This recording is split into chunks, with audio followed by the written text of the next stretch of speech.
அனைவருக்கும் வணக்கம். ஆராய் யோகா மையத்திலிருந்து திரு வேதா மாஸ்டர் அவர்கள் 2/12/2021 அன்று இணைய வழியாக நடந்த ஜூம் நிகழ்வில் உடல் என்ற தலைப்பில் ஆற்றிய உரை. அனைவருக்கும் வணக்கம்.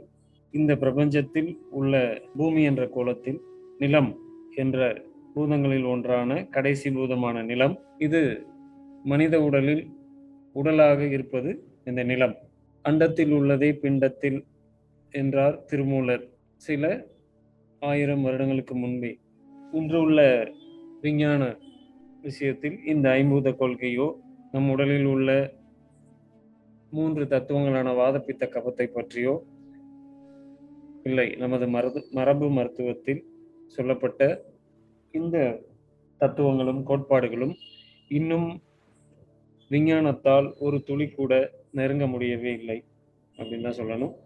இதுல ஐம்பூதங்கள் இந்த தலைப்பு, உடல் என்ற தலைப்பில் உயிரே கடவுள், அது வீற்றிருக்கும் ஆலயம் உனது உடல், அதில் அசுத்தம் சேராவது காப்பது உனது கடமை. இந்த கொள்கையை மனசுல ரொம்ப ஆழமா நீங்க பதிய வச்சுக்கணும். ஏன்னா உடலில் இயங்கிக் கொண்டிருக்கும் உயிராற்றல், அந்த உயிராற்றல் தடையில்லாமல் வெகு சிறப்பாக இயங்கி நமது வாழ்நாள் முழுவதும் நாம் பயணிக்கக்கூடிய வாழ்க்கை முழுவதும் நம்முடன் பயணிப்பது இந்த உடல். இந்த உடலை பற்றியான ஒரு கல்வியோ இன்று உள்ள கல்வி முறையிலோ இல்லை நமது உணர்தலிலோ இந்த உடல் என்ற உணர்தலுக்கு இந்த மனிதர்கள் செல்வதே இல்லை என்பதற்காகவே இந்த உரையாடல் இன்று நிகழ்த்தப்படுகிறது. நீங்க எதிர்பார்க்குற மாதிரி இந்த உடல்னா நமக்கு ஏற்பட்டிருக்க உடல்ல ஏற்படக்கூடிய பிரச்சனைகளை பத்தி பேச போறோன்றதுனா அது மாதிரி இருக்காது. இது உடல் என்ற ஒரு அற்புதமான கருவி, படைப்பாற்றலால் தாய் தந்தையர்கள் மூலியமாக நமக்கு வழங்கப்பட்டிருக்கிற ஒரு அற்புதமான பொக்கிஷம். இந்த உடலில் நடக்கக்கூடிய செயல்கள், இது ஏதாவது நம்மால் நிகழ்த்தப்படுகிறதா? இந்த உடலில் ஏற்படக்கூடிய, நாம் ஒரு உணவை எடுத்து போட்டால் அது செரிமானம் நடப்பது நம் முயற்சியாலா? சுவாசிப்பது நமது முயற்சியாலா? கழிவுகள் பிரிக்கப்பட்டு சிறுநீரும் மலமாக பிரிப்பது நமது முயற்சியாலா? ஒரு பெண் கருவுருவாகும் போது அந்த கருவாகி உள்ளே சென்ற அந்த உயிர் உருப்பெற்று உடலாக மாறி, இந்த உடலே அந்த கருவுக்கு உண்டான அத்தனை விஷயங்களும் உள்ளே படைக்கப்படுவது நம் முயற்சியாலா? ஒரு பெண் உடல் ஒரு அற்புதமான ஒரு இன்னொரு உறுப்பை படைக்கிறது. அந்த உடலே எலும்புன்ற ஒன்னையும் படைக்கிறது. அவ்வளோ ஒரு கடினத்தன்மை உள்ள ஒரு எலும்பையே உள்ள அந்த குழந்தைக்கு உண்டான எலும்பு, பாடி ஸ்ட்ரக்சர்னு சொல்லக்கூடிய அந்த எலும்பையே படைப்பது அந்த பெண் உடல். உள்ளுக்குள்ளேயே அந்த கருவுக்கு உண்டான அத்தனை விஷயங்களும் உருவாக்கப்பட்டு, கரு உருவாகி உருவம் பெற்று, அது உள்ளே சென்ற உயிருக்கு வெளியே வரக்கூடிய அறிவும் கொடுக்கப்பட்டு, அது வெளியே மனிதனாக இறக்கிவிடப்படுகிறது. ஆணாகவோ பெண்ணாகவோ இறக்கிவிடப்படுகிறது. இப்படி எந்த செயலுமே நம் கையில் இல்லாத போது, இந்த உடல் சார்ந்த விஷயங்கள் வெளியில நம்ம என்னென்னவோ சொல்லிக்கலாம், சாதிச்சிட்டோம், நான் யார் தெரியுமா, நான் நினைச்சேன்னா என்ன பண்ணுவேன்னு தெரியுமான்ற விஷயங்கள்லாம் நம்ம என்னென்னவோ பேசிக்கிறோம். ஆனால் உங்கள் உடலில் இப்படி பேசுகிற நபர்கிட்ட போய் ஒரு சாப்பாடு வாங்கி கொடுத்து சாப்பிட்டு முடிச்சுட்டு திருப்பி ஒரு 5 நிமிடத்தில் உனக்கு பசி வர வச்சு காமி, நீ பெரிய ஆள் தான், திருப்பி ஒரு 5 நிமிஷத்துல உனக்கு நல்லா பசி வர வைக்க முடியுமா? முடியாது. நமக்கே நமது உடல் மேல் அதிகாரமும் இல்லை, ஆளுமையும் இல்லை. அப்படி எனும்போது இந்த உடலில் ஏற்படக்கூடிய நலக்குறைபாடுகளை நாங்கள் சரி செய்கிறோம் என்று கூவி அழைக்கக்கூடிய மருத்துவமனைகளும் மருத்துவ முறைகளும் என்ன செய்யும்? இந்த உடல் நமக்கு வழங்கப்பட்டு நமது சிந்தனையால் இப்ப இந்த நிகழ்வு ஆரம்பிக்கும் முன் ஒரு பாடல் நீங்க கேட்டிருப்பீங்க இல்லையா? அந்த பாடல்லேயே இந்த உடலை பற்றியான வரிகள் அழகாக சொல்லப்பட்டிருக்கும். எந்த உணர்வை நுகர்ந்ததோ அதுவே தனதாக்கும், உடலாக்கும் சொல்லி அந்த பாடல் வரிகள்ல வரும். எந்த உணர்வை நாம் எடுக்கின்றோமோ, நமது ஏற்கனவே நடந்த நோய் என்ற தலைப்பில் உள்ள விஷயங்களையும் நம்ம பார்த்தோம் இல்லையா? இதனால் நோய், உணர்வுகளால் வரக்கூடிய நோய்கள் அப்படின்றத நம்ம போன இதுலலாம் நம்ம கலந்துரையாடினோம் இல்லையா? அதுல கலந்துரையாடியபடி எந்த உணர்வை நாம் நுகர்கின்றோமோ அந்த உணர்வே நமது உடலாகும். அப்படி சொல்லப்படுற இந்த விஷயங்கள் இந்த மனித உடல் எடுப்பதற்காக நாம் கடந்து வந்த பாதை கோடி கோடான கோடி கோடியான பிறவிகளை தாண்டி இந்த மனித உடல் நம்ம எடுத்திருக்கோம். சிந்தனையின் மேம்பாட்டினால் எல்லா உயிர்களுமே சிந்திக்கும். சிந்தனை உண்டு. எல்லா உயிர்களுக்குமே சிந்தனைகள் உண்டு. அப்படி சிந்தனையின் உச்சம் அப்படின்னு சொல்லக்கூடிய இந்த மானிட பிறவி, இந்த மனித உடலை எடுத்த பின், இதன் பிறகு மேம்பட்ட ஒரு பிறவியோ, மேம்பட்ட ஒரு உடலோ இல்லை. இதன் பிறகு இதுவே சிந்தனையின் உச்சம். மானிட பிறவி என்பது சிந்தனையின் உச்சத்தில் இருப்பது. இப்படி இதற்கு முன் நாம் கடந்து வந்த பாதையில் பல கோடி பிறவிகளை எடுத்து மனித உருவெடுத்திருக்கிறோம் இப்ப. இந்த சிந்தனையின் வளர்ச்சியில் விஞ்ஞான முறைப்படி சொல்லப்பட்ட ஒவ்வொரு விலங்கின படிமாற்றங்களின் வளர்ச்சியினால் ஒரு செல் உயிரி, அதன் பிறகு மீன், தலைப்பிரட்டை, தவளை, ஊர்வன, பரப்பன, விலங்கினம், குரங்கு, அப்புறம் மனிதன் என்று சொல்லப்பட்ட கூற்றில் முழுமையான உண்மை கிடையாது. சிந்தனையின் மேம்பாட்டில் ஒவ்வொரு உயிரும் தான் வாழும்போது, வாழும் நாட்களில் தனது இருத்தலுக்காக வாழ்கிறதா, இல்ல அடுத்த நகர்வுக்காக வாழ்கிறதா என்ற கோட்பாட்டில் நாம் ஒரு ஆராய்ச்சி மனநிலையில் சிந்தனையை வளர்த்தோம் என்றால், ஒவ்வொரு உயிர்களும் தனது இருத்தலுக்காக நகர்கின்றது. அதே வேளையில் மேம்பட்ட விஷயமாக அடுத்த நகர்வுக்கும் நகரும். இப்போ உதாரணத்துக்கு சொல்ல போனோம்னா, ஒரு மீன் அப்படின்ற ஒண்ணு இருக்கு. நீங்க கடல்ல இல்ல இந்த ஒரு சேனல்கள்லாம் பார்த்திருப்பீங்க. தண்ணீல மேல பறந்து கொஞ்சம் தூரம் வந்து, அப்புறம் திருப்பி தண்ணீல குதிச்சு போற மாரி சின்ன சின்ன மீன்கள். இது போக போக ஒரு நாளடைவுல அடுத்த அந்த மீன்கள் கருத்தரித்து முட்டை போட்டு குஞ்சு பொரிக்கும்போது, அடுத்து வரக்கூடிய அதே வகையின மீன்களுக்கு வந்து அதனுடைய செதில்கள் வந்து கொஞ்சம் பெருசாவும், ஒரு ரெக்கை போல மாற்றத்தையும் அடையத பார்க்கலாம். அதன் பிறகு அந்த ஜெனரேஷன் முடிஞ்சு அடுத்த குஞ்சுகள் பொரிக்கும்போது, இன்னும் நல்லாவே அது வந்து வெகு தூரம் பறந்து, நீர்நிலையிலிருந்து பறந்து அடுத்த நிலைக்கு போறத பார்க்கலாம். இப்படி இது ஒரு சிந்தனை வளர்ச்சி. இதுபோல நான் உதாரணம் சொல்றது நான் இந்த மாரி சொல்றேன். இப்படி ஒவ்வொரு படிநிலையாக உயர்ந்து, மானிட பிறவியாக எடுத்திருக்கிற நாம், இந்த உடலை எவ்வளவு இந்த வாழ்க்கையில உணரணும். நமக்கு அறிவென்ற ஒன்று படைப்பாற்றலால் கொடுக்கப்பட்டிருக்கு. உணர்தல் கொடுக்கப்பட்டிருக்கு. புரிதல் என்ற ஒரு விஷயங்களும் நமக்கு கொடுக்கப்பட்டிருக்கு. இந்த விஷயங்களில் நாம் ஆட்படாமல், இந்த வாழ்க்கையில் பொறுத்தேடல் இந்த மாரி விஷயங்களையே நம்ம உணர்ந்துட்டே இருக்கிறனால தான், எந்த ஒரு விஷயங்கள் நமக்கு உடலில் சின்ன ஒரு சமச்சீர் நிலை குறைபாடு ஏற்பட்டாலும், உடனே அடுத்த மருத்துவர்களையோ, மருத்துவமனைகளையோ தேடி தேடி நம்ம ஓடிக்கிட்டே இருக்கிறோம். ஒரு பயமும் நமக்குள்ள வருது. ஆனால் மற்ற உயிர்கள் எல்லாமே எந்த உயிரினமாவது மருந்துகளை நம்பியோ, மருத்துவர்களை நம்பியோ, மருத்துவ முறைகளை நம்பியோ இருக்கா? இந்த மாரி செல்வதும் இல்லை. ஆனால் எல்லோத்துக்கும் சிந்தனையின் உச்சமான இந்த மனித இனம் மட்டும் இப்படி ஒரு சிறு நலக்குறைபாடு உடலில் ஏற்பட்ட உடனே அவ்வளவு பயம் ஏற்பட்டு இவ்வளவு விஷயங்களை நம்ம தேடி ஓடிட்டே இருக்கிறோம்.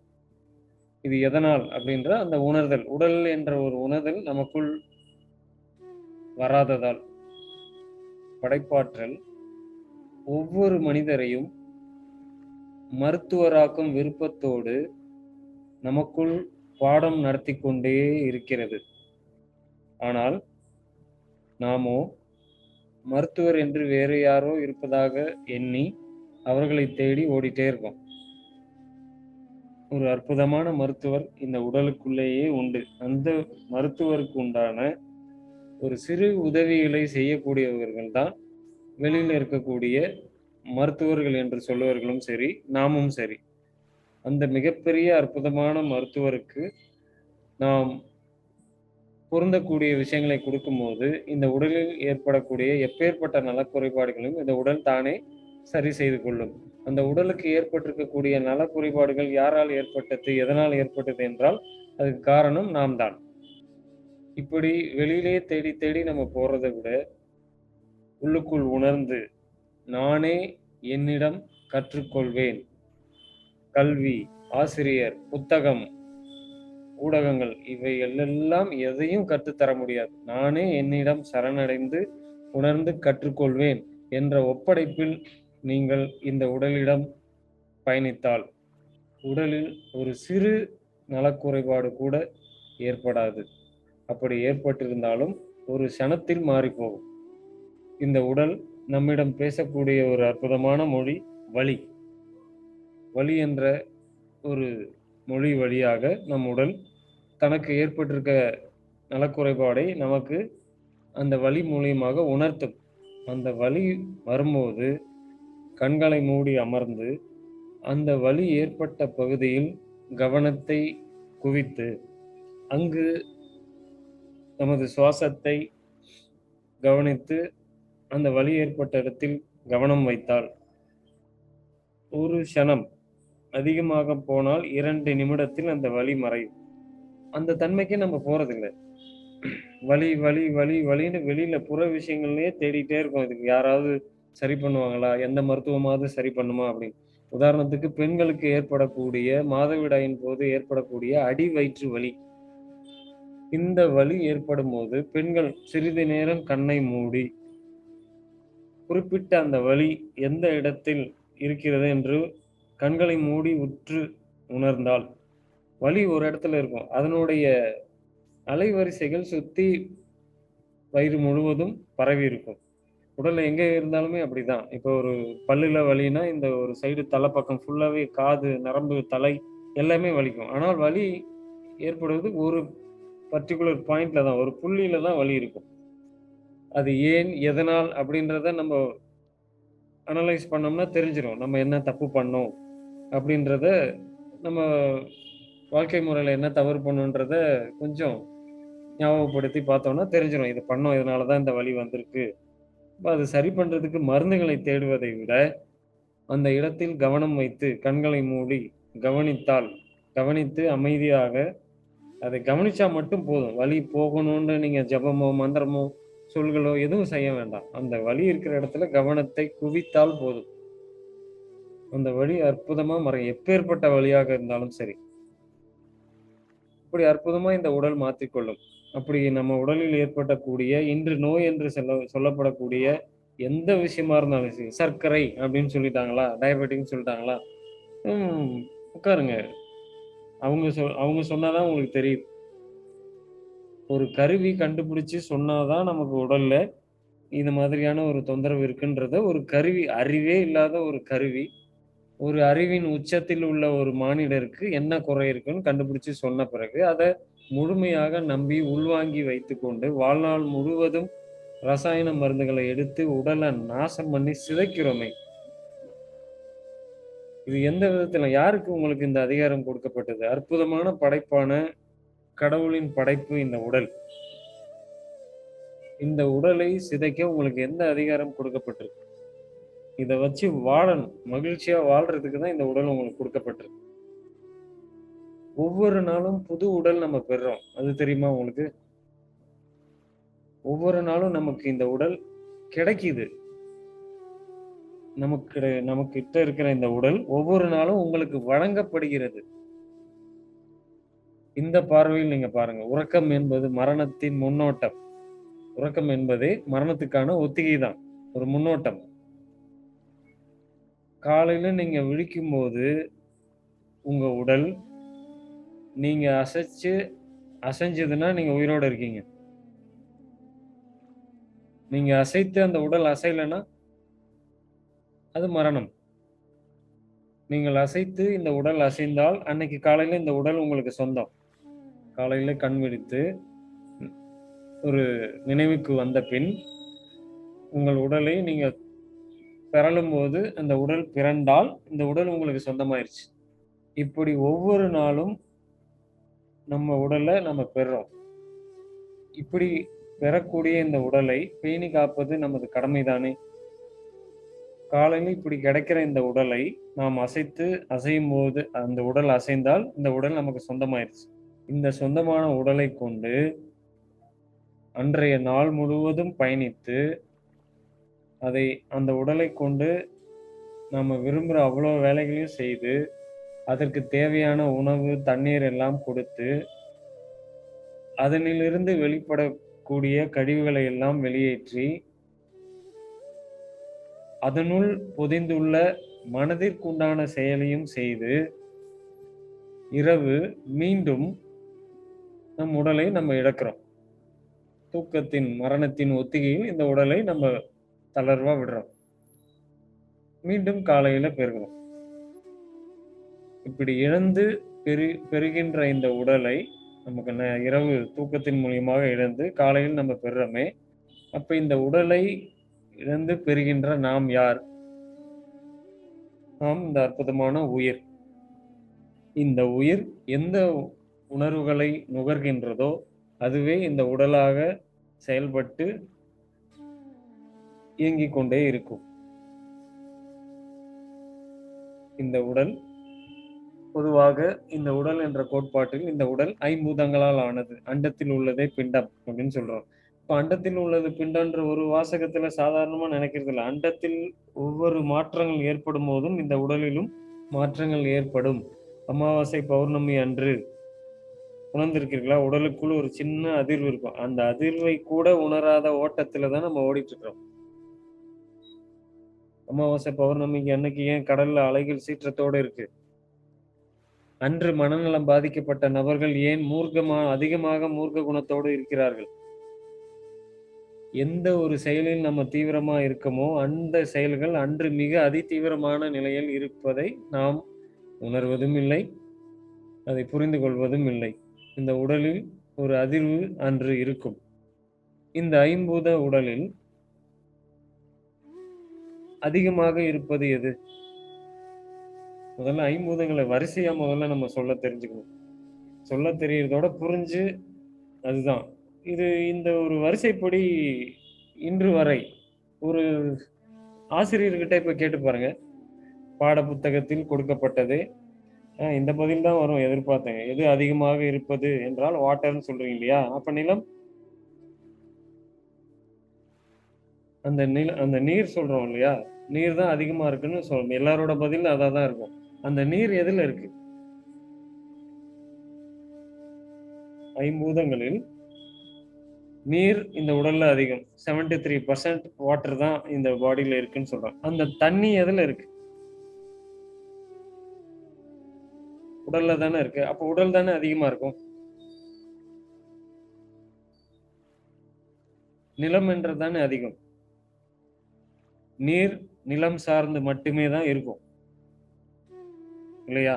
நீங்க கடல், ஆறு, குளம், குட்டை, வாய்க்கால் எதை எடுத்தாலும் நிலம் சார்ந்துதானே நீர் இருக்கு.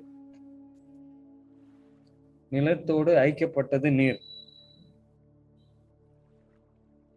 இந்த கேள்வி எங்கு வைத்தாலும் பதில் இதுதான் வரும். நீர் தான் அதிகம் அப்படின்னு. அப்ப அந்த நீர் எதுல இருக்கு? உடல்ல தான் இருக்கு. அப்ப உடல் தானே அதிகம், நிலம் தானே அதிகம். அதுக்கு அடுத்த நிலையாக இருப்பது நீர். இது ரெண்டும் பிணைந்தே இருக்கும். ஆனா இந்த நிலத்தில் எவ்வளவு நீர் இருக்க வேண்டும் என்பது ஒரு விதி இருக்கிறது. அந்த விதிப்படி இருந்தாதான் அது சரி. இந்த ஐம்பூத கொள்கையில் வரிசைப்படி சரியாக இன்று நடத்தப்படுகிற பாட புத்தகங்களிலும் சரி, ஆசிரியர்களும் சரி, இதை ஒரு வரிசைப்படுத்தி சொல்லணும். இதுதான் சரி. அதாவது ஆகாயம், முதல் பூதம் ஆகாயம், இரண்டாவது பூதம் காற்று, மூன்றாவது பூதம் வெப்பம், நான்காவது பூதம் நீர், கடைசி பூதம் நிலம். இந்த நிலம் என்பது மற்ற 4 பூதங்களையும் உள்ளடக்கியது. நிலம் என்றதுல இந்த 4 பூதம் எப்பவுமே இருக்கும். முதலில் தோன்றியது ஆகாயம். ஆகாயம் என்றது அது நமது உடலில் என்னவா இருக்கு? மனம். மனமாக ஆகாயம் செயல்படுகிறது. காற்று. காற்று என்பது உங்களுக்கு தெரியும். காற்று என்பது வாதமாகவும் சுவாச காற்றாகவும் உள்ளே இருக்கக்கூடிய உடலில் இருக்கக்கூடிய காற்றாகவும் செயல்படுகிறது. வெப்பம், நெருப்பு அப்படின்னு சொல்லக்கூடிய வெப்பம், ஹீட் எனர்ஜி, ஹீட் சர்க்குலேஷன் அப்படின்னு சொல்றோம் இல்லையா, அது. நீர். நீர் என்பது ரத்தமாகவும் நம்ம உடலுக்கு. நிலம் என்பது இந்த உடல், பிசிக்கல் பாடி. ஐம்பூதங்களில் எது அதிகம்னா முதல்ல நீங்க சொல்ல வேண்டியது உடல் தான் அதிகம். அதில் நீர் அடுத்த நிலை. அதன் பிறகு இருக்கக்கூடிய மற்ற பூதங்கள்லாம் வந்து போகணுமே தவிர தங்கக்கூடாது. காற்று வந்து போகணும், நெருப்பு வந்து போகணும். அது நிலைத்தால் அதுதான் நோய்.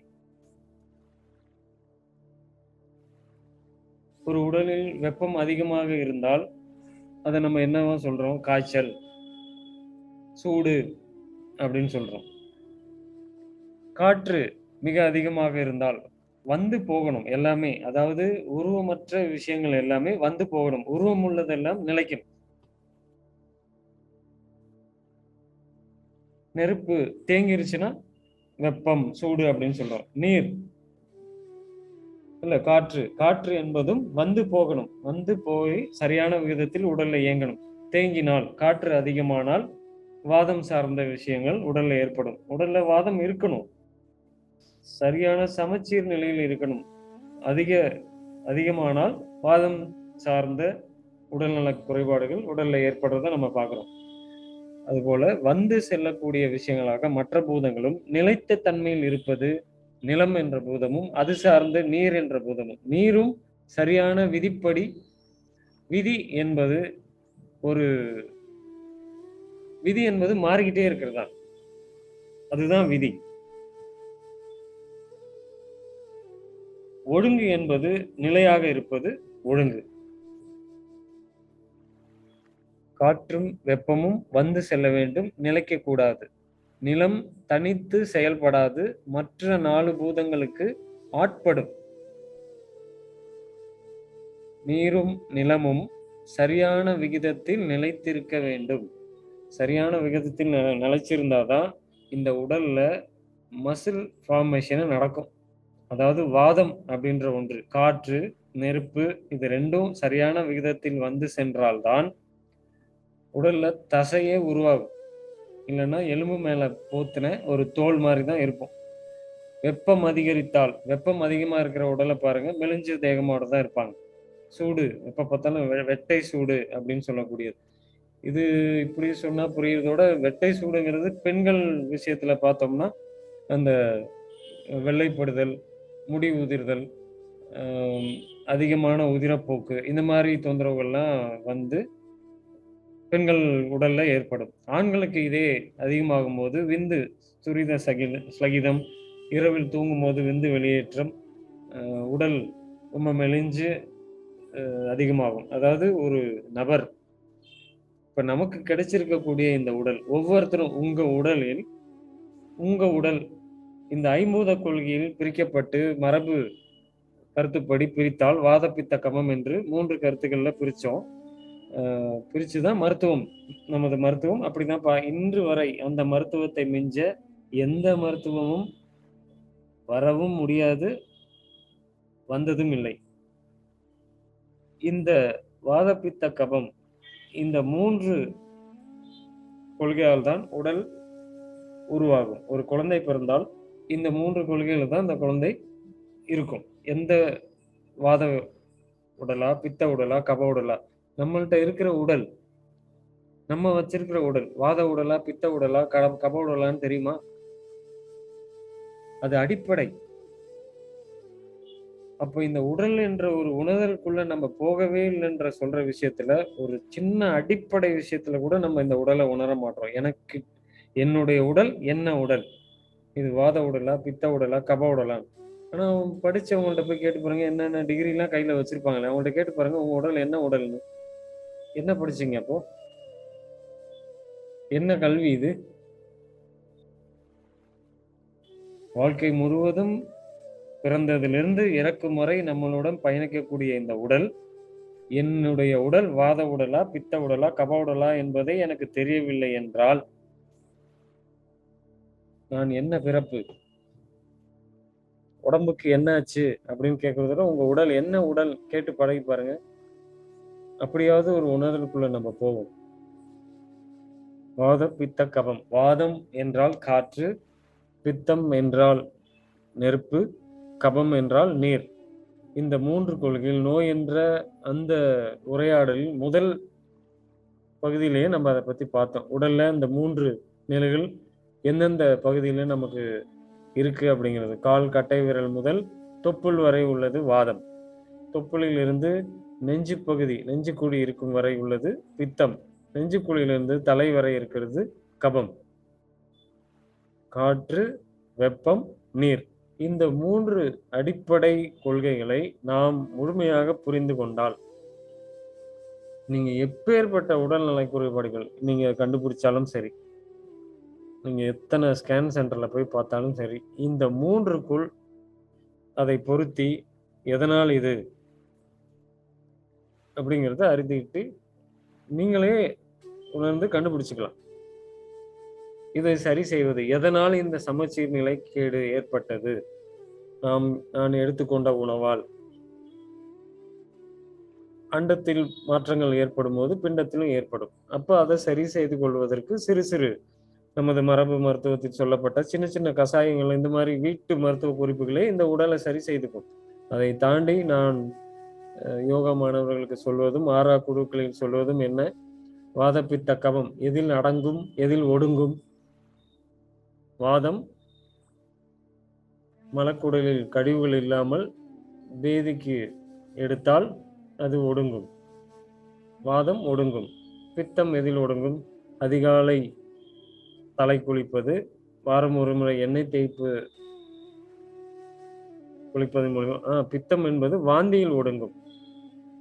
வாதம் என்பது பேதியில் ஒடுங்கும். பித்தம் என்பது வாந்தியில் ஒடுங்கும். கபம் என்பது எண்ணெய் குளியல், அதிகாலை தலைக்கு குளியல். இதன் மூலியமாக கபம் ஒடுங்கும்.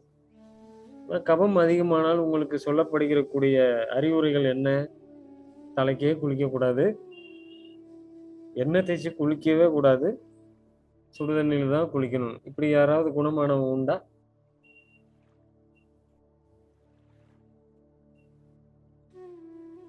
பித்தம், வாந்தி வாழ்க்கையில எடுப்பதே கிடையாது.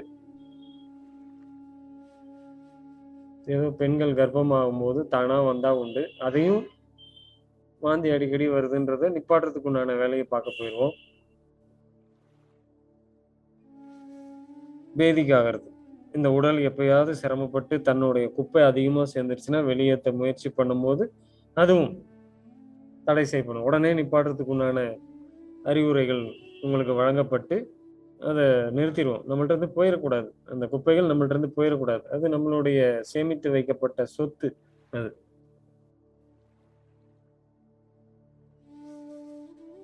இப்படி கழிவுகளால் சேர்க்கப்பட்டு இந்த உடலையும் உணராமல், உள்ளுக்குள் இயங்கிக் கொண்டிருக்கும் உயிரையும் உணராமல், புற விஷயங்களை தேடி தேடி தேடி அலைந்து, என்ன ஒரு அற்புதமான மனித பிறவி இது! இந்த உடலில் இதுவரை கண்டுபிடிக்கப்பட்ட கிருமிகளும் சரி, இனிமேல் கண்டுபிடிக்கப்போற கிருமிகளுக்கும் சரி, அத்தனை கிருமிகளுக்கும் உண்டான மருந்தும் மருத்துவமும் மருத்துவரும் இந்த உடலுக்குள் மட்டுமே தான் இருக்கிறார். எங்கு தேடுவோம்?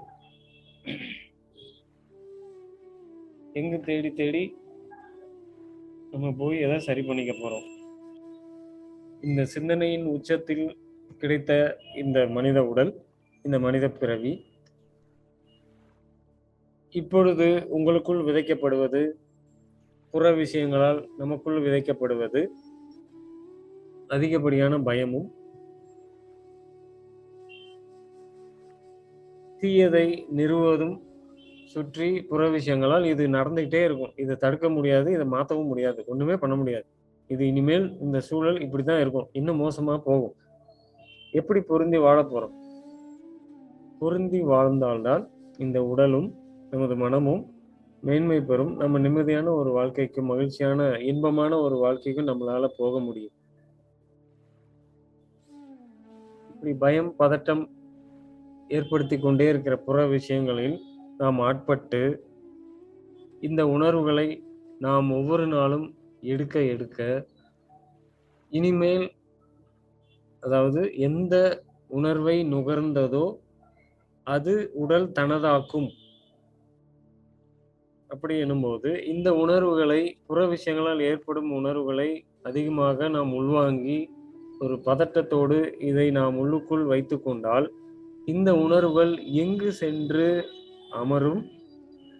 அது என்னவாக மாறும்? என்பதெல்லாம் நம்ம போன கலந்துரையாடல்லையும் பகிர்ந்துக்கிட்டோம்.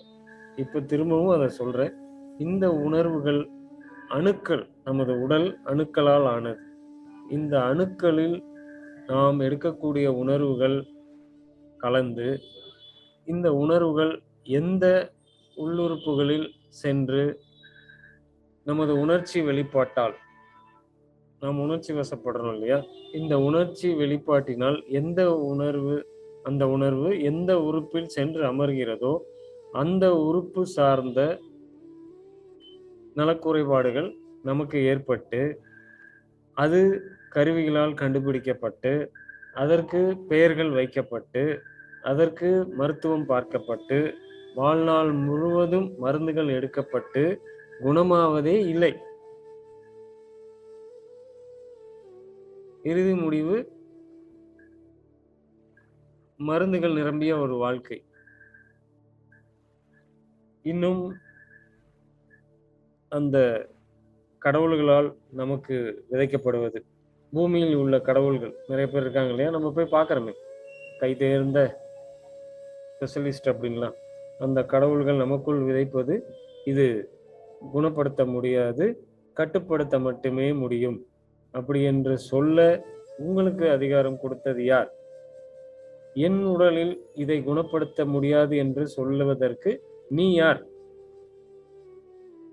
ஆனால் அதை நீங்கள் உள்வாங்கி அதற்குண்டான அத்தனை வேலைகளையும் அடுத்து துவங்கி செய்ய ஆரம்பிச்சிருவோம். நம்ம இருக்குன்னு கண்டுபிடிச்சோம்னா போதும். இந்த படைப்பாற்றலால் மறைக்கப்பட்ட விஷயங்கள் மறைக்கப்பட்டதாகவே இருப்பதுதான் சிறப்பு. அதை கருவிகளின் துணையோடு உள் சென்று ஆராய்ச்சி செய்து கண்டுபிடித்து பெயர் வைத்து உங்கள் மனதில் பதிய வைத்துக் கொண்டால் நீங்கள் எதை நுகர்கிறீர்களோ அதுவாகவே ஆவீர்கள். இதற்கு உதாரணமாக என்னோட அனுபவத்திலிருந்து சொல்லக்கூடிய விஷயங்கள், இங்க ஆராயோக மையத்துக்கு ஒரு L4 L5 பல்ஜ் அப்படின்னு சொல்லுவாங்க, இல்லை டிஸ்க் ப்ரொலாப்ஸ் அப்படின்னு சொல்லி மருத்துவத்துக்கு வருவாங்க. இதற்கு மருந்தில்லாத மருத்துவமாக இங்கு பார்க்கப்படக்கூடிய மருத்துவம் அந்த கால் பாத வர்ம சிகிச்சை, அப்புறம் இந்த டான் தெரப்பின்னு முதுகு தண்டுவட சீரமைப்பு, இந்த முறைகளை கொடுத்து அவங்களுக்கு அந்த மருத்துவம் கிட்டத்தட்ட 1 மணி நேரம் அது கொடுக்கப்படும். பிசிக்கலா தான், கைகளாலவே கொடுக்கப்படும். அது கொடுக்கப்பட்டு சரியாயி நான் அப்போ கேட்போம், வலி இப்போ எப்படி இருக்கு, சரியாயிடுச்சா, வலி இருக்கா பாருங்க அப்படின்னோடனே அவங்க அடுத்த செகண்ட் என்ன பண்ணுவாங்கன்னா, கண்ணை மூடி தன்னோட உடம்ப அப்படியே வளைச்சி நெளிச்சு அப்படியே தேடுவாங்க. அந்த வலி எங்க இருக்குன்னு தேடுவாங்க. இது வலி இருக்கும்போது வீட்டிலேயே தேடி இருந்தா எவ்வளவு நல்லா இருக்கும். இங்க வந்து சரி செய்த பிறகு அந்த வலியை தேடுவாங்க. தேடி திரும்பவும் எடுத்து உள்ள வச்சுக்கிறது. அது கேட்ட உடனே வலி இருக்கா இல்லையா அப்படின்ற பதில் வரணும். அப்படி வலியோட இங்க மேல தூக்கிட்டு வருவாங்க. இங்க மருத்துவம் கொடுக்கப்பட்டு நேராக அவங்களுக்கு அது சரி செய்யப்பட்ட பிறகு சரி இது எப்படி இருக்குன்னு கேட்ட உடனே எனக்கு வலி இல்லை அப்படின்ற வார்த்தை வராது. அந்த உடலை அசைச்சு கிசைச்சு தேடி கண்டுபிடிச்சு அந்த வலியை திருப்பியும் அதான் எதை நுகரமோ அது வரும் இல்லையா, திரும்பவும் வர வச்சு அதை சொல்லுவாங்க, இன்னும் சரியா இருக்கு, லேசா இருக்கு, அந்த ஓரத்துல கொஞ்சம் இருக்கு அப்படின்னு. சரி, போக போக சரியாயிடும். இப்ப வீட்டுக்கு போனாலும் இவங்க சும்மா இருப்பாங்களா? திரும்ப திரும்ப திரும்ப அதையே அதை திரும்பவும் கொண்டு வந்து அது ரொம்ப ஆழமாக அங்க நிறுவி ஒரு கட்டடம் கட்டுற மாதிரி அது கட்டி பூசி பெயிண்ட் அடிச்சு அழகா கிரகப்பிரவேசமே கொண்டாடிடலாம். அதனாலதான் ஒரு சில பேருக்கெல்லாம் குணப்படுத்தவே முடியாது. இப்படிப்பட்ட நபர்களை, ஒரு சில நபர்களை குணப்படுத்தவே முடியாது. எனக்குள் ஏற்பட்டிருக்கக்கூடிய நலக்குறைபாடுகளை எந்த விதமான மருந்துகளும் மருத்துவரும் இல்லாமல் நானே என்னிடம் உணர்ந்து கொண்டு, நானே என்னிடம் சரணடைந்து உணர்ந்து அதை சரி செய்து கொள்வேன். மருந்துகள் இல்லாத வாழ்க்கையும் மருத்துவ செலவு இல்லாத வீடுமாக என் வீட்டை நான் வைத்துக் கொள்வேன். இப்படிப்பட்ட ஒரு வாழ்க்கையை நான் விரும்பி வாழ்வேன் அப்படின்ற விருப்பத்தோடு நாம் இருந்தால் எந்த மருத்துவமும் தேவையில்லை, எந்த மருந்தும் தேவையில்லை. இந்த உடல் ஒவ்வொரு மணித்துளி நேரமும் தன்னைத்தானே சரி செய்து கொண்டு மட்டும்தான் இருக்கும். நம்ம கெடுத்தால் மட்டுமே கெடும். இந்த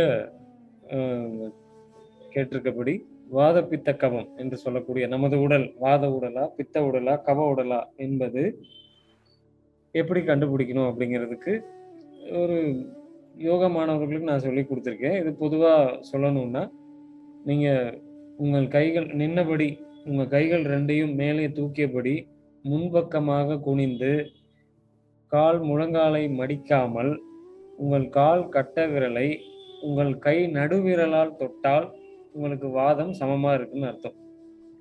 அதாவது ஃபார்வர்ட் பெண்டில் குனிஞ்சு உங்க கால் கட்ட விரலை உங்க முட்டியை மடிக்காம தொட்டுட்டீங்க அப்படின்னா உங்களுக்கு உடல்ல வாதம் சமச்சீர் நிலையில இருக்குன்னு அர்த்தம்.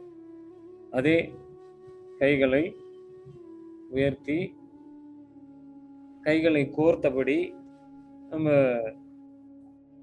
யோகா பயிற்சி முறைகள்ல தாடாசன்ற ஒரு பயிற்சி பண்ணுவோம். முதல்ல பண்ணக்கூடிய பயிற்சியா தான். அதுல கால்கள் 2ம் அகலமா வச்சு சைட்ல பெண்ட் பண்ணீங்கன்னா, ரைட் லெஃப்ட்ல பெண்ட் பண்ணீங்கன்னா, சரியா முன்பக்கம் குனியாமல் சரியாக வலது பக்கம் இடப்பக்கமாக பெண்ட் பண்ண முடியுது, நல்லா உங்களால வளைய முடியுது அப்படின்னா உங்களுக்கு கபம் உடம்புல சரியா இருக்குன்னு அர்த்தம். அதே கைகளை உயர்த்தி பின்பக்கமாக நீங்க பெண்ட் பண்ணீங்கன்னா, கைகளை உயர்த்தி பேக் பெண்ட் எவ்வளவுக்கு எவ்வளவு பேக் பெண்ட் உங்களால நல்லா வளைய முடியுதோ, நடுக்கம் இல்லாமல் பின்பக்கமா பெண்ட் பண்ண முடியுது, நடுக்கம் இல்லாமல் இருக்குன்னா உங்க உடல்ல பித்தம் சமமா இருக்குன்னு அர்த்தம். முன்னாடி குனிஞ்சு காலை தொட முடியல அப்படின்னா உங்க உடல் வாத உடல். கால் முழங்காலை மடிக்காமல் உங்கள் கால் பெருவிரலை தொட முடியல, வயிறு பெருசா இருக்கு, தொப்பை இருக்கு. தொப்பை இல்லைனாலும் ஒரு சில பேரால தொட முடியாது.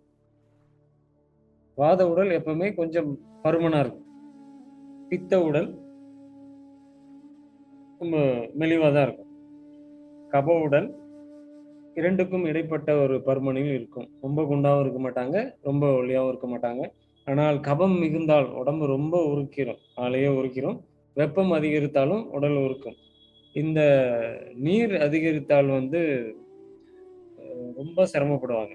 உடல்ல நீர் அதிகரித்து விட்டால், கபம் அதிகரித்து விட்டால் உடல் சிதையும். மசில்லாம் ரொம்ப வீக் ஆகும். ரொம்ப தளர்வான ஒரு நிலையில இருப்பாங்க. அதாவது பூமியில அதிக நாள் தண்ணி தேங்கி இருந்தா அந்த தண்ணீர் அதுல என்ன களிமண், சேறு, சகதி அப்படியே அந்த மண் கெட்டித்தன்மையோட இருக்காது இல்லையா? அதே மாதிரிதான் இந்த உடலும். உடல் என்ற நிலமும் சிதையும். ரொம்ப பொலபொலன்னு லூஸா இருக்கும். மசில் எல்லாமே ரொம்ப வீக்கா இருப்பாங்க. அப்போ உடல்ல ஒண்ணு வாதம் அதிகமா இருந்தால், அதாவது காற்று அதிகமா இருந்தால், அதை எது வந்தா அங்க காற்று குறையும்? வெப்பம் வந்தா காற்று குறையும். அப்போ உடல்ல வெப்பத்தை அதிகப்படுத்துறதுக்கு உண்டான செயல்களையும், அது சார்ந்த உணவுகளையும் நம்ம எடுக்கணும். நம்ம உடல்ல வலி அப்படின்ற ஒண்ணு இருந்தாவே அது வாதம் தான்.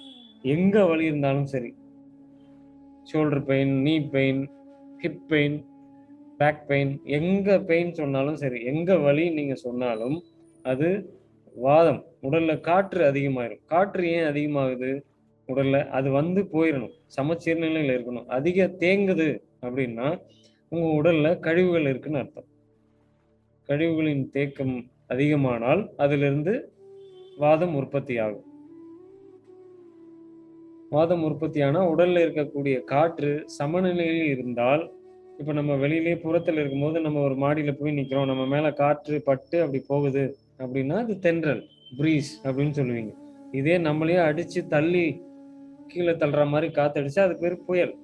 இதேதான் உடலுக்குள்ளேயும் சமச்சீர் நிலையில் காற்று இருந்தால் அது சரியான நிலை. இதே சுழல ஆரம்பிச்சிருச்சுன்னா, உடல்ல கழிவுகளுடைய தேக்கம் அதிகமாகி காற்று உள்ள சுழல ஆரம்பிச்சுன்னா, அது எங்கெல்லாம் அதுக்கு வாய்ப்பு, இடம் கிடைக்குதோ அங்கெல்லாம் நின்னு அது வலியை ஏற்படுத்தும். அதனால சொல்றாங்க இல்லையா, தூங்கி எந்திரிக்கும்போது ஒவ்வொரு நாளும் ஒரு ஒரு இடத்துல வலிக்குது, இங்க பிடிக்குது, அங்க பிடிக்குதுன்னு சொல்றாங்க இல்லையா? இது எல்லாமே உடலில் மலக்குடலில் கழிவுகளின் தேக்கம், பெருங்குடலில் கழிவுகளோட தேக்கம் அதிகமானால், அதிலிருந்து வாயு உற்பத்தியாகி, அதான் காற்று, வாதக்காற்று உற்பத்தியாகி, அதனால் நீர்ப்பெருக்கமும் ஏற்படும். அந்த காற்று குளிர்ச்சி அடைந்தால், காற்று குளிர்ந்துச்சுன்னா அது நீரா மாறும் இல்லையா? இப்போ அ என்ன பண்றோம்? ம் காற்று வந்து காற்ற குளிர்ச்சிப்படுத்தினா அதுலேருந்து நீர் வரும். அதேபோல வாத நீரும் அதிகமாயிடும் உடல்ல. அதனால தான் முழங்கால்ல வலி, வீக்கம், அதுல நீர் கோர்த்துரும். அத இன்ஜெக்ட் பண்ணி எடுப்பாங்க. அது பண்ணவே கூடாது. அந்த மாதிரியான தொந்தரவுகள் உடல்ல ஏற்படும். அந்த காற்று குளிர்ந்தால் நீரும் உடல்ல அதிகமாகும். காற்றும், நீரும் உடலில் மிகுந்தால் அந்த உடல் ரொம்ப தளர்வா ஒரு உறுதியான தன்மையில இழந்துரும். இழந்துருச்சுனாவே, அத சரி செய்யறதுக்கு நம்ம என்ன பண்ணணும்? காற்றும், நீரும் சமமாகணும்னா அங்க என்ன வேணும்? நெருப்பு வேணும்.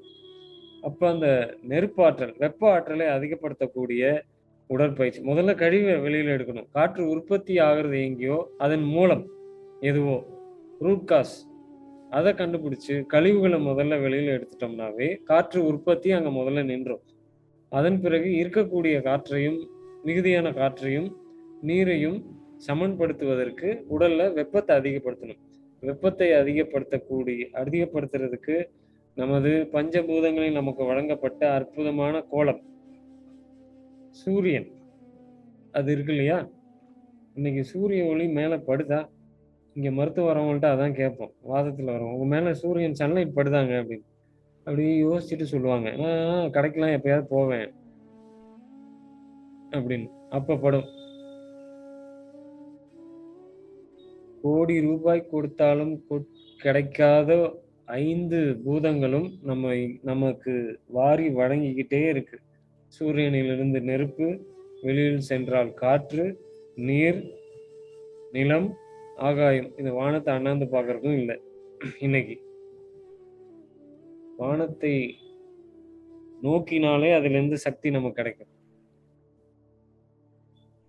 இந்த ஐம்பூதங்களிலிருந்து எவ்வளவு விலகி வரோம். இந்த ஐம்பூதங்கள் நம்ம உடலிலும் உண்டு, அண்டத்திலும் உண்டு, இந்த பிண்டத்திலும் உண்டு. இந்த ஐம்பூதங்கள், அகபூதம், புறபூதம் 2ம் சரியான விகிதத்தில் உணர்ந்தால், இணைந்தால் மட்டுமே நம்ம உயிரோட இருக்க முடியும்.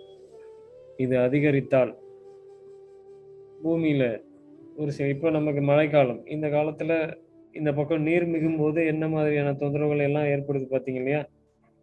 ஆனா நீரினால் தான் உயிர்கள் உற்பத்தி, பெருக்கம் நடைபெறும்.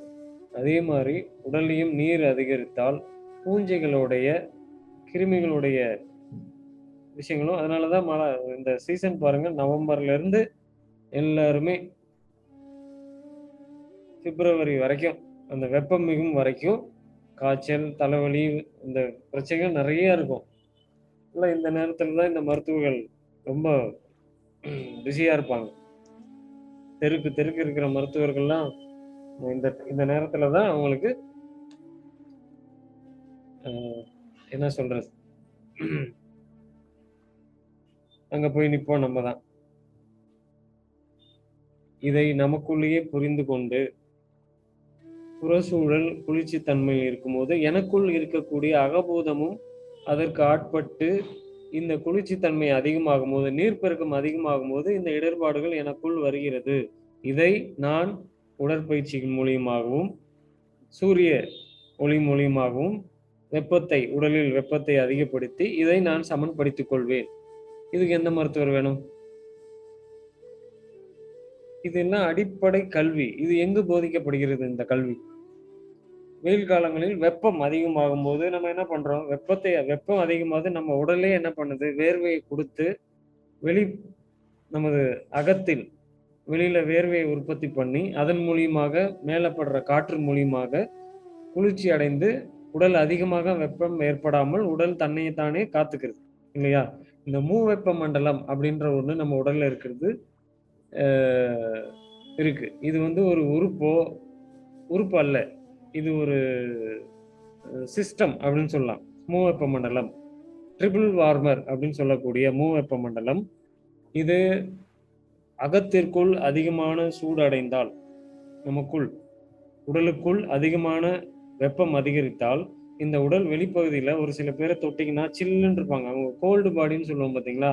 அது கோல்டு பாடி கிடையாது. அவங்க தான் ஹீட் பாடி. உடலுக்குள் அதிகமான சூடு இருக்கும். இவங்களெல்லாம் தொட்டு பார்த்தீங்கன்னா அப்படிதான் இருப்பாங்க. அதாவது ரொமட்டாய்டு ஆர்த்ரைட்டிஸ் சொல்றாங்க இல்லையா? முடக்குவாதம் உள்ளவங்க உடம்ப தொட்டு பார்த்தீங்கன்னா, எப்பவுமே சூடா இருக்கும். சூடா இருப்பாங்க. அதிக நேரம் சில்லுன்னு இருப்பாங்க. எப்பயாவது சூடடையும் அந்த உடல். ஏன்னா, உள்ளுக்குள் அவங்களுக்கு உள்ளுறுப்புகள் அத்தனையுமே ரொம்ப குளிர்ச்சியா இருக்கும்.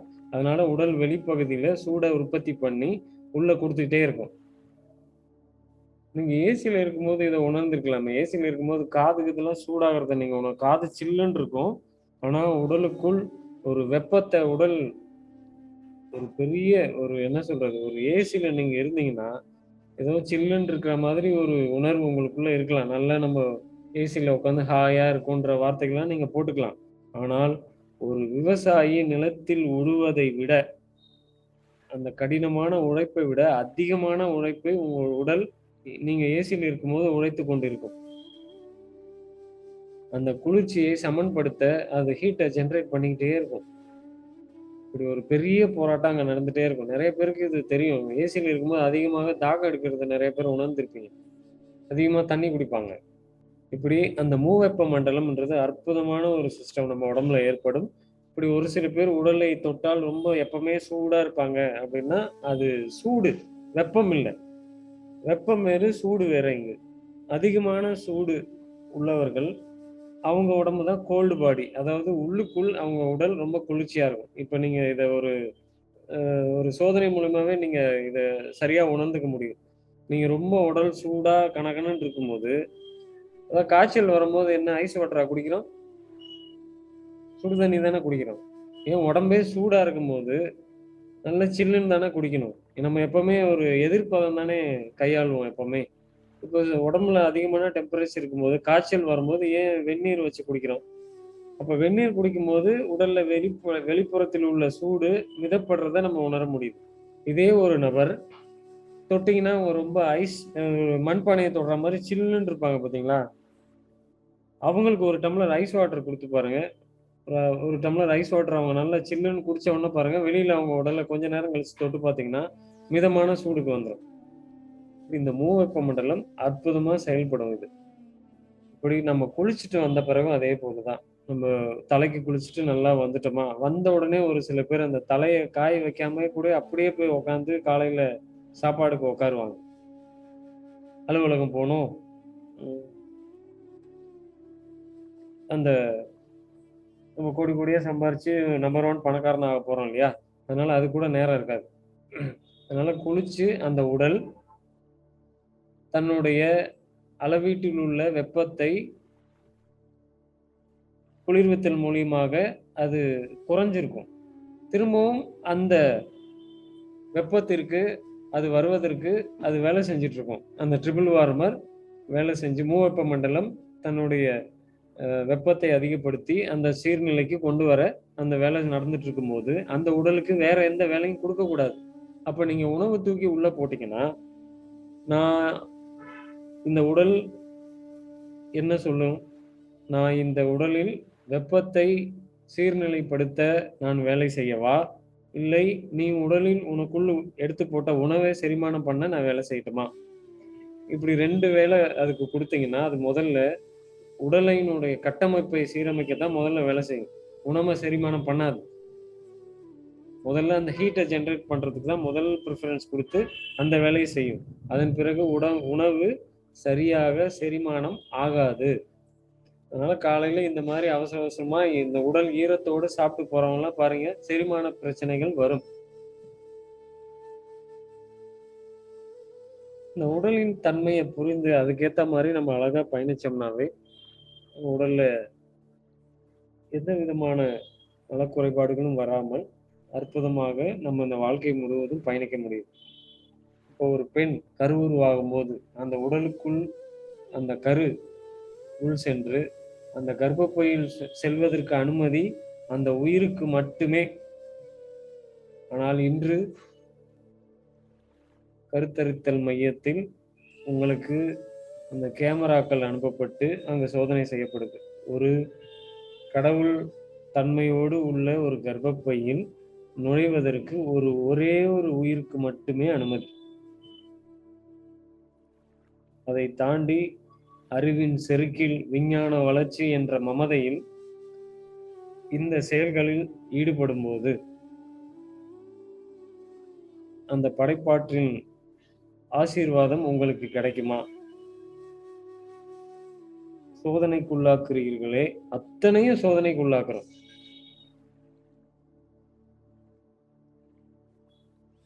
இந்த உடலை ஒவ்வொரு நேரமும் சோதனைக்கு உள்ளாக்குறீங்க அப்படின்னா, இன்னைக்கு சும்மா சாதாரணமா சொன்னா எல்லார் வீட்லயும் அமேசான்ல இருந்து ஆர்டர் பண்ணி வெயிட் மிஷின் வாங்கி வச்சிருக்கீங்களே, எத்தனை நாளைக்கு ஒரு தடவை வெயிட் செக் பண்றீங்க? சும்மா ஒரு நாள் டயட் இருந்துட்டா மறுநாள் செக் பண்றது, அதிகமா சாப்பிட்டு வந்தா அன்னைக்கு செக் பண்றது, இப்படி சோதனை பண்ணிக்கிட்டே இருந்தா உங்க உடலை நீங்க முழுசா ஒரு சின்ன முடி அளவு கூட உங்க உடலையே நீங்க நம்பலன்னு அர்த்தம். உதாரணத்துக்கு ஒரு எடை பார்க்குற ஒரு செயல்ல நான் சொல்றேன். இப்படி ஒவ்வொன்னுத்துக்கும் ஃபுல் பாடி செக்கப், அப்புறம் டயபெட்டிக் இருக்கான்னு செக்கப், தைராய்டு இருக்கான்னு செக்கப், பிபி இருக்கான்னு செக் பண்றது. இப்படி நீங்க கடவுளால் வழங்கப்பட்ட இந்த அற்புதமான பொக்கிஷத்தை ஒவ்வொரு நாளும் பயத்தின் பெயரால் நீங்க பரிசோதனை பண்ணிக்கிட்டே இருந்தீங்கன்னா, படைப்பாற்றலால் உங்களுக்கு மகிழ்ச்சியாக வழங்கப்பட்டிருக்க இந்த உடலையே நீங்க நம்பலைன்னு தானே அர்த்தம். நம்பல. அத உணரவும் இல்ல. சரி உணரதான் இல்ல. அத நம்பவாது செய்யணும்ல. அந்த நம்பிக்கைன்னு ஒண்ணு இருந்தாவே அது கூடவே அதனுடைய குட்டி ஒண்ணு கூடவே வரும். சந்தேகம்ன்றது ஒண்ணு வரும். அதனால தான் நீங்க நம்பிக்கை வைக்க வேணாம்.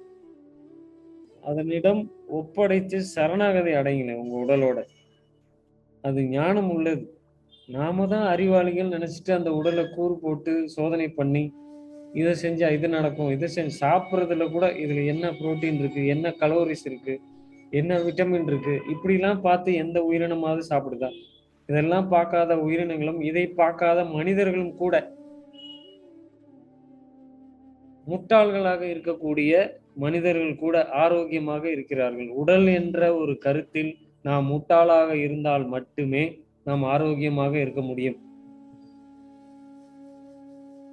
அறிவாளிகளாக இருந்தால் வாழ்க்கை முழுவதும் உங்களுக்கு ஒவ்வொரு நாளும் மகிழ்ச்சி தான். மகிழ்ச்சியா இருக்கும்.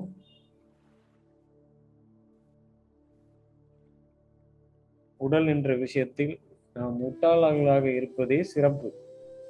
எதுவும் எனக்கு தெரியாது. என் உடல் என்ன பார்த்துக்கும்.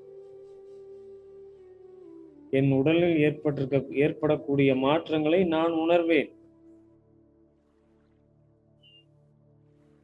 இதுக்கு எந்த கருவிகளும் தேவையில்லை, எந்த மருந்துகளும் தேவையில்லை, எந்த மருத்துவரும் தேவையில்லை. என் உடலில் ஏற்படக்கூடிய ஒரு மாற்றம் ஏற்பட்டால் இதற்கு மூல காரணம் என்ன? எதனால்? ஏன்?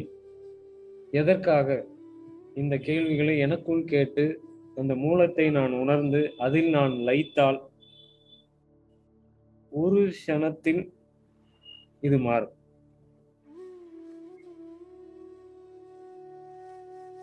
இது நாள் வரை நீங்கள் வாழ்ந்தது இருந்துட்டு போகட்டும். இனிமேல் இந்த உரையாடல் மூலியமாக இதை கேட்கிற ஒவ்வொருத்தரும் இன்று இரவு உங்கள் உடலிடம் நீங்கள் மன்னிப்பு கேக்குறீங்களா?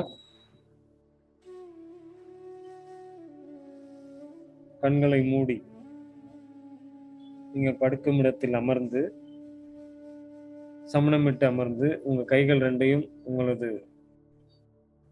கால் தொடை மேல் விரித்த நிலையில் வைத்து, கண்களை மூடி நேராக நிமிர்ந்து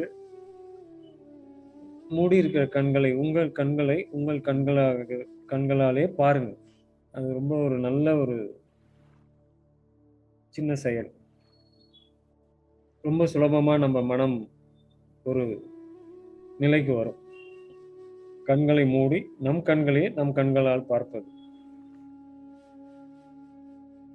அப்படி பார்த்து அதன் பிறகு உங்களுடைய நினைவை உங்களுடைய நெஞ்சு பகுதிக்கு கொண்டு சென்று அங்கிருந்து உள்ளிலிருந்து உங்க உடலை அப்படியே நீங்க பாருங்க, காட்சிப்படுத்தி பாருங்க. ரொம்ப அற்புதமான உணர்வு இது. அப்படி உணர்ந்து இந்த உடலை உங்கள் உச்சம் தலையிலிருந்து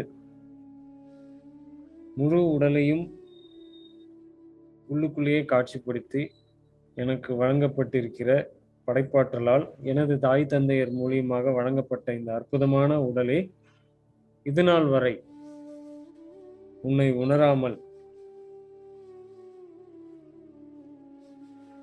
பொருந்தாத உணவுகளையும் சரியான வாழ்க்கை முறையும் வாழாமல் உன்னை கெடுத்து விட்டேன். இன்று முதல் உன்னை உணர்ந்து உன்னை மதித்து உன்னிடம் சரணாகதி அடைந்து இனி நான் வாழப்போகும் நாட்கள் முழுவதும் உனக்கு பொருத்தமான உணவுகளையும் நீ உணர்த்துகின்ற உணர்த்தல் மூலியமாக வாழ்க்கை முறைகளையும் உன்னிடமிருந்தே நான் முழுமையாக கற்றுக்கொண்டு உன்னுடைய உணர்த்தலின் மூலியமாக உணர்ந்து உன்னுடன் வாழ்க்கை முழுவதும் இணக்கமாக பயணிப்பேன். என் அற்புத உடலே உனக்கு நன்றி. அதுக்கு நன்றின்னு சொல்லுங்க. இது ஒரு அற்புதமான உணர்வு. ஒவ்வொரு நாளும் இதை செய்யலாம். நீங்க பிரியப்படும் போதெல்லாம் செய்யலாம். இது ஒரு பயிற்சியோ ஒரு முறையோ இது ஒரு ரொம்ப கண்டிப்பா அதை செஞ்சே ஆகணும் அப்படின்றதுல இது உங்கள் விருப்பத்தின் பெயரால் செய்வது.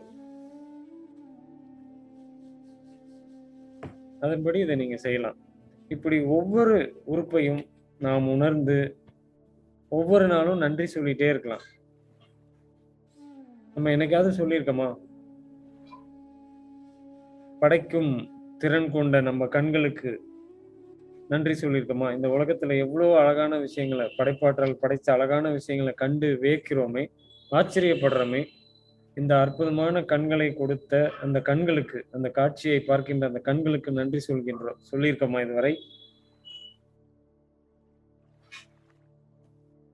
உச்சம் தலையிலிருந்து நமது தலையில் இருக்கக்கூடிய அழகான அந்த கேசம், முடி நமக்கு சரியான அளவில் அடர்த்தியாக அழகாக இந்த பிரபஞ்ச ஆற்றலை கிரகித்து நமக்குள் உள்வாங்கிக் கொள்கிற அற்புதமான செயலை செய்யக்கூடிய அந்த கேசம், அந்த முடிக்கு எனது உடலுக்கு ஏற்றவாறு அழகான அற்புத கேசம் இருக்கின்ற அந்த கேசத்திற்கு நன்றி.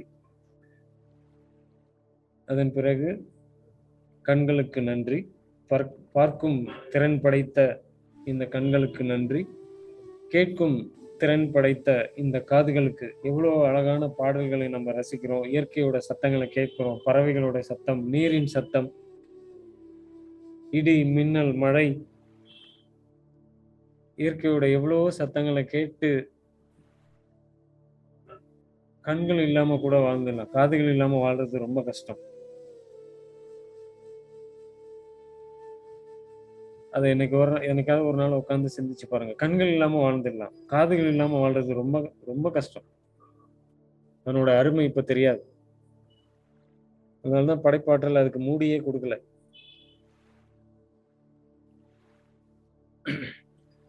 அப்படி கேட்கும் திறன் படைத்த என் காதுகளுக்கு நன்றி. அந்த காதுகளை அப்படியே கண்ணை மூடி உணர்ந்து நன்றி சொல்லுங்க.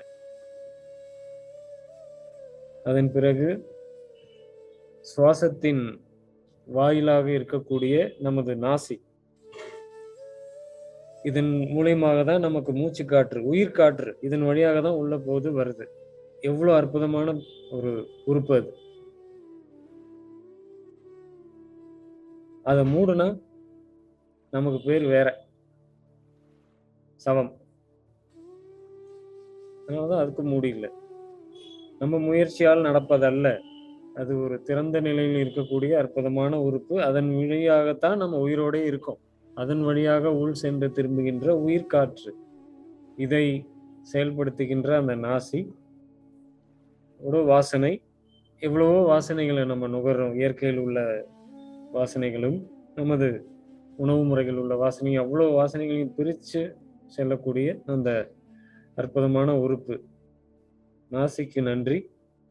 இந்த உயிர்காற்று அப்படின்ற சொல்லக்கூடிய ஆக்ஸிஜன் மட்டுமா? ஆக்ஸிஜன் கம்மி. இப்ப சொல்றாங்களே, சிலிண்டர் வச்சு வெறும் ஆக்ஸிஜன் மட்டும்தான் இந்த மூக்குக்குள்ள போயிட்டு வருதுன்னு நினைக்கிறீங்களா? வெறும் ஆக்ஸிஜன் மட்டும் ஒரு ரூம்ல ஃபுல்லா ஃபில் பண்ணி, அந்த ரூம்ல நீங்க எத்தன நாள் நம்ம உயிரோட இருந்துற முடியும்? அங்க வேற மாற்றங்கள் நடைபெறும். அவ்வளோ விஷயங்கள பிரிச்சு எடுத்துட்டு போகும் இங்க. நம்ம நாசி வழியாக நுழைவது வெறும் அந்த குறிப்பிட்டு நமது பாடத்திட்டத்தில் சொல்லபடி ஆக்ஸிஜன் காற்று மட்டும் அல்ல. அத்தனை விஷயங்கள் உள்ள போகும். அந்த உறுப்புக்கு நன்றி. அதன் பிறகு நமது இவ்வளவு விஷயத்தை இப்ப பேசிட்டு இருக்கோமே, இந்த வாய். அந்த பகுதியில் உள்ள நம் உடலுக்கு நுழைவாயில், உள்ளுறுப்புகளுக்கு உண்டான நுழைவாயில் அதான். அதில் ஏற்படுத்தப்பட்டிருக்கிற பற்கள், நாக்கு, ஒவ்வொரு உறுப்பையும் நினைச்சு நன்றி சொல்லலாம். எவ்வளவு வேலைகளை செய்யுது அது எல்லாமே. அந்த நாக்கில் சுவை மூட்டுகள், வாயின் உள்புறத்தில் சுரக்கின்ற உமிழ்நீர், இந்த தொண்டையில் பேசக்கூடிய அந்த வாய்ஸ் பாக்ஸ், இருக்கக்கூடிய டான்சில்ஸ், தைராய்டு சுரப்பி. அந்த டான்சில்ஸ்ங்கிறது தான் ஸ்கேனரே. உடலுக்குள்ள கிருமிகள் உள்ள போகுதா, என்ன கிருமிகள் போகுது தடுத்து அங்கேயே எல்லாத்தையும் முடிச்சு முழுமையா அழகா உள்ள அனுப்புற விஷயமே அந்த ஸ்கேனர் 2 அங்க இருக்கும். அதை சின்ன வயசுலயே ஆபரேஷன் பண்ணி எடுக்கிறாங்க. டான்சில்ஸ் இருக்குன்னு சொல்லி.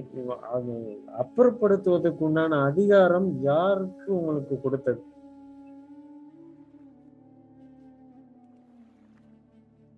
ம்?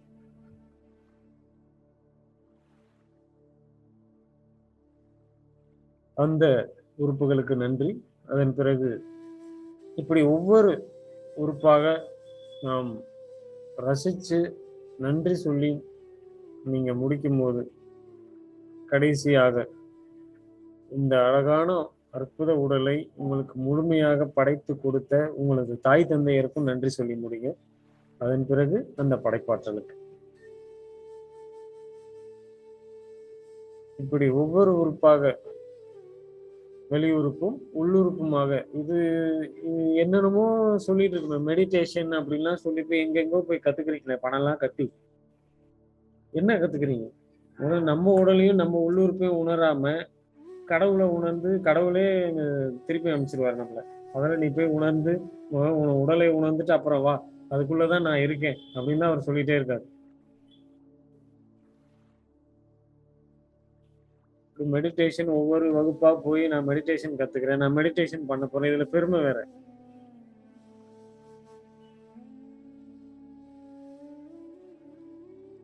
இது எப்பேற்பட்ட தவம்?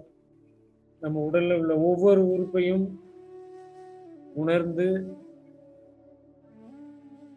இப்படி நீங்கள் உணர்ந்தால் உங்கள் உடலில் ஒரு சில பேருக்கு ஏற்பட்டிருக்கக்கூடிய ராஜ வியாதியான ராஜ நோய்கள் என்று சொல்லக்கூடிய புற்றுநோய், இன்னும் என்னென்னமோ சொல்லலாம், என்னென்னமோ பேர்லாம் வச்சிருக்காங்க இல்லையா, இதெல்லாம் அவ்வளவு சுலபமா குணமாக்க முடியும்.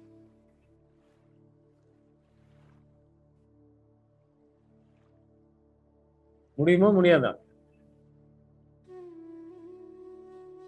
நம்ப மாட்டீங்க எப்பயும்.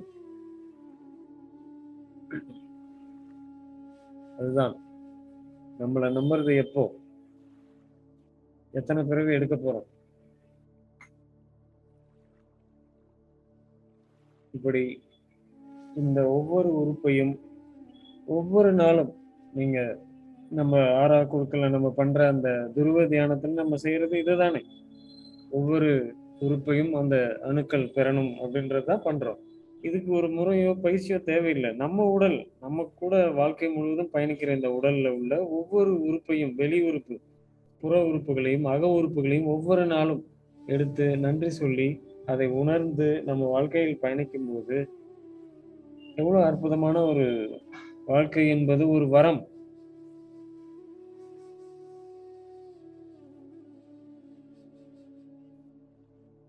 அந்த வரத்தில் நிலைப்போம். இந்த உடலை உணர்வோம். இந்த உடல் உயிரே கடவுள். அது வீற்றிருக்கும் ஆலயம் உனது உடல். அதில் அசுத்தம் சேராமல் பார்த்து கொள்வது உனது கடமை. இத முழுமையாக மனதில் ஆழமாக பதிய வைத்துக் கொள்ளுங்கள். இந்த உடல் என்ற அற்புதத்தை உணர்ந்து முடிக்க நமக்கு இந்த ஜென்மம் போதாது.